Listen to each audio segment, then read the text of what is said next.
আমি bike ride করি আর পেশায় একজন প্রকৌশলী। সো অনেক ডার্টি ওয়েদার নিয়ে কাজ করতে হয়, ফেসে অনেক ডার্টি জমেছে।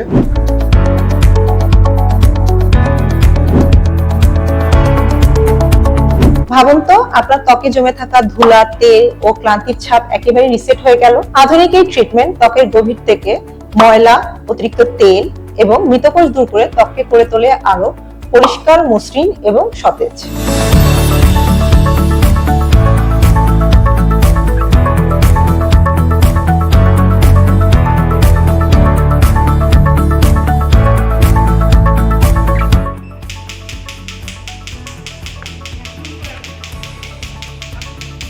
কার্বন লেজারটা আমি এখানে নিয়েছি, আমি এখন আই থিঙ্ক একটু বেটার ফিল করছি এবং মনোহর হসপিটাল এবং মনোহর হসপিটালের যে এস্থেটিক সেন্টার আছে ওনাদেরকে শুভকামনা জানাচ্ছি। ধন্যবাদ।